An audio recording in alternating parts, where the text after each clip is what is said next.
What's going on, guys? Damien Anderson here, aka Demon Hands, aka Seaman Hands. We're going to be going over my last victory at Fury FC.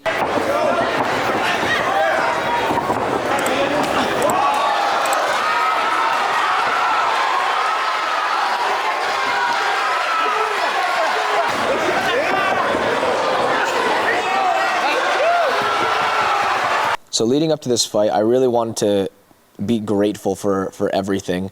You know, obviously be grateful that I'm able to perform in the sport that I love, but also be grateful that I have such a great team behind me, my family, my friends love me, and then I want to be present before the fight. That's something that I think I missed my previous 4 fights, where I was only focused on, you know, the actual fight. But there's a lot of things that go around it, and it's like I really want to take that in to try to remember it.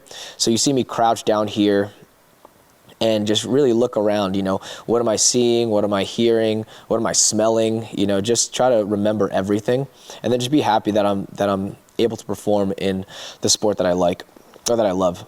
So once I take it in, you know, I get ready. You see me kind of do this thing with my jaw. That's kind of like my click to get ready for a fight. So if you see me like before sparring or before a fight, you see me do this kind of thing with my jaw, where it kind of just, that's kind of like my physical trigger to know that I can get into a fight. We'll scroll forward a little bit, and you know, they announce me. Shout out to the fight dietitian and Jordan Sullivan. This is my first time to 136, and actually it was the best I've ever felt for a competition, especially you know, with this big weight cut. It's actually the best weight cut I've ever done. I think since I had to cut down to 136, it forced me to be a lot more disciplined with my diet versus 145. Since I'm so close to the weight, I can kind of slack a little bit, but 136, I really wanted to make sure that it was dialed in, so I was super disciplined and honestly felt the best I've ever felt. All right, so fight begins. Now, my opponent is known to be a grappler. He has a combined record, a pro and amateur, of 12-2 with a 100% finish rate. So he TKO'd one guy and he had 11 submissions. So he's known as a grappler, you know, a really good grappler, comes from a great jiu-jitsu team. We didn't know if he was going to try to grapple me, was he going to try to strike with me. So you see the first round, most of my fights, the first round, I'm just trying to figure out their game plan. I have no idea what these guys want to do against me. They might think that, like, they can out-grapple me. They might think that they can outstrike me, or they have these little tricks where they might be able to catch some of my defensive holes.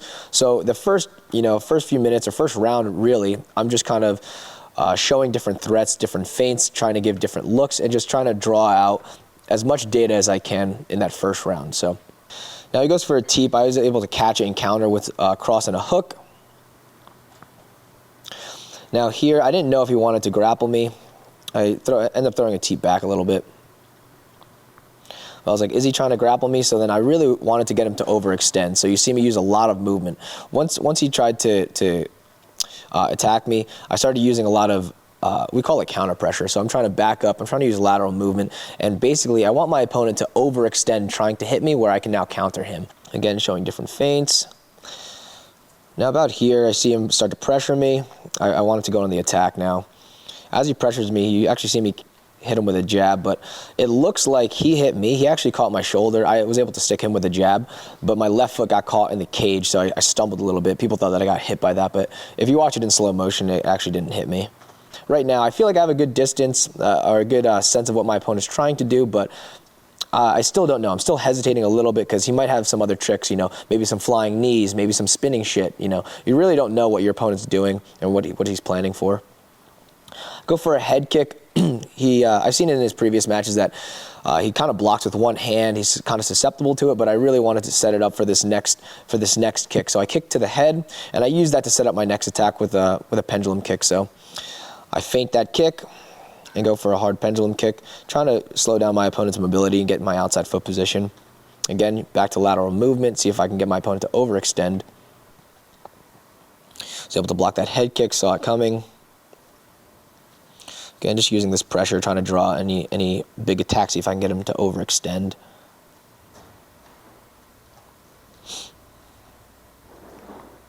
Give him different looks. See, there's a spinning back fist there. So just wanted to draw out things like that. Like, all right, what else does he have in his arsenal? Just so I can try to approach this a bit. Just try to I want to be aggressive, but I don't want to get caught by something stupid like a spinning back fist. So now that I have that drawn out, I can see that coming now. Rear side feints, stance transitions, different angles. See, just shit like that. You don't want to get caught by something like that just because you're getting, overly aggressive. You obviously want to really hurt the dude. You're trying to get your strikes going, but you don't want to get caught by something like that, like a switch kick to the head, or a lead teep to the head. Just shit like that. You're trying to draw those reactions out. So boom, you can put that in the bank, the mental bank. Just know to be ready for that in case he tries to throw it again. So this whole first round is really just me giving different looks, trying to get different reactions. So then the second round is really when I'm gonna do most of my work. I think it goes for, some weird like head kick, just shit like that. You got to try to draw those things out.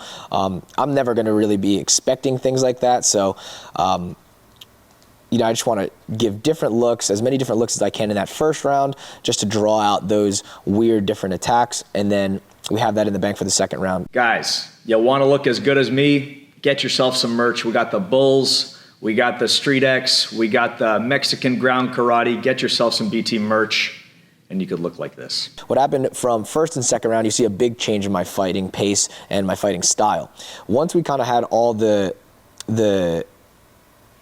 details kind of marked out, or the tendencies of my opponent, we had that in the bank for the adjustments for the second round. So I got my distance, I got my timing, I got my opponent's reactions, I got my opponent's kind of last ditch effort kind of attacks that he might throw if he gets out of position. And now my coach basically comes to me and says, you have everything you need, don't hesitate anymore, you can start to pull the trigger. So as soon as my coach says, just start pulling the trigger, you got to trust the corners, and we go on the attack. So second round, you see me come out just willing to pull the trigger now. So showing a lot of feints, but my pressure's a lot closer. Now you see I drew out that hard reaction. I could have countered him there, but wasn't really ready for it too much. But got that big reaction where he's overextending. So again, pressure. I'm gonna get him to overextend again. And then I was able to go for a hand trap to cross.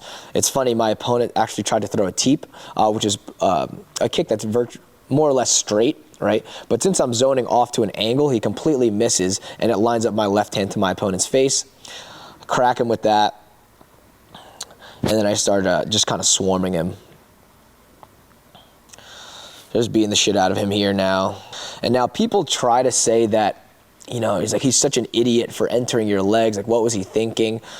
First, he's rocked, okay? So his mind isn't that clear on like who he's actually fighting, like what's the best decision.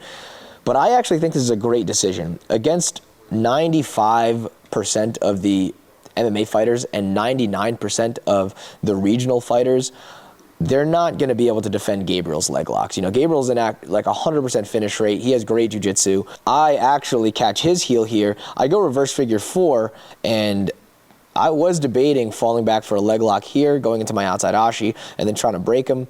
Nicky Rod's calling for me to untangle legs or bring the legs to the outside. So I start, peeling that ashi garami, bringing it to the outside, just like my coach said. Nicky Rod's giving great cornering advice. And now here, I just make sure that his knee isn't coming back across for a reap. That's the biggest thing. I bring the legs to the outside. There's really no danger now for a heel hook. I have head height. If he decides to lock his legs to the outside, I'm going to knock him out. That's exactly what happened with my combat jiu-jitsu KO. The guy who tried to go in the outside ashi didn't off-balance me and, got viciously knocked out. So I'm looking to do the same thing here. I'm waiting for him to lock his legs to the outside. Gabriel actually does a really good job where he off-balances me backwards and switches it to a 50-50. Okay, so people are like, what is he doing? He's an idiot. He's doing some good things here, okay? Now you see me hit him with kind of like a little back fist, and Gabriel doesn't like that, right? So he just wants to bring another obstacle between me and him, or else he's going to get hit in the face. So he brought his left leg, in between, and this is probably a good idea. Again, for 95% of MMA fighters and 99% of regional fighters, like this will be totally fine. But against a good grappler, I'm immediately going to recognize the heel exposure. Again, my right elbow's to the inside. I catch that heel. He's trying to lock his legs here, but once your legs are unlocked, it's pretty difficult to relock it if I'm catching the heel already. So once I get my hands locked and I feel like there's no slipping out of this, you see me immediately just fall back. I honestly just go foot to foot. I don't even care about locking my legs here. I just needed something to keep his hips down and something to allow my hips to drive into the outside of his knee. And you see my face, I'm just fucking grimacing.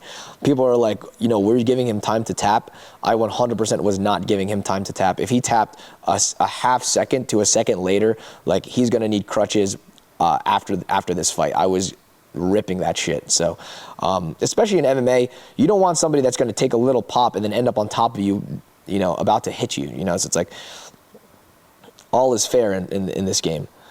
So I'm ripping that. He taps, which was a great idea. I didn't get like a vicious break on him. I think I heard like a little pop. I felt a little give in his ankle, but nothing serious. I'm sure he's fine training now. But with someone that's probably not a jiu-jitsu guy, like, I bet if this is a wrestler, I'm going to viciously break it and then he's going to tap after. So kudos to Gabriel for recognizing this. Some guys are complete idiots and don't realize how dangerous a heel hook is, and they'll let their shit break and then they'll still tap after. So kudos to Gabriel. That was a great decision. And then got the win. I jumped on the fence, and apparently you're not allowed to, but who knows? I do it. And let's see if you can see. What's funny is, so I knew my family had come to the fight, right? I already knew that they were coming, but two of my closest friends from college, actually. So for those that are close to me, they know them, but for those that don't, some of my closest friends actually don't train any martial art at all. Basically, I have a few criteria to be a very close friend of mine. You have to be extremely loyal. You have to be very hardworking, all right? And then that's pretty much all you have to do to be my friend. So two of my closest friends don't even train jiu-jitsu. Been friends with them for like almost a decade now. They flew out to surprise me and didn't tell me. I had no idea. So I'm celebrating, and then at this moment, you'll see, I see my friends, and it was an amazing feeling, You see me fucking jump up like a little kid. I'm happy as fuck. Like, let's go. And they're screaming they're with my family, just screaming. And it was such a cool feeling. And yeah, man, shout out to those guys. Love you guys, bro. Ultimately, happy as fuck for the performance. Again, this guy has never been finished in his 14 fights. So high caliber opponent. And yeah, I was able to get it done. Kept my 100% finish rate. So happy with that. So what's next now is I'll probably get one more fight early next year. I'm shooting for February. I don't know who I'm going to fight yet. I don't really care who I fight, to be honest. The whole thing is just getting that one more fight, and then once I finish this fight, then it's going to be the UFC next on a short notice fight list. If I don't get the call, then it'll probably be Dana White Contender Series, but we will keep you guys updated on the next steps for me. And this is the first time we're really doing some MMA content. So if you guys enjoy it, leave a comment below. Let us know if this is interesting to you. Who knows? Obviously this is a grappling channel, but if you guys want to see more MMA stuff, let us know.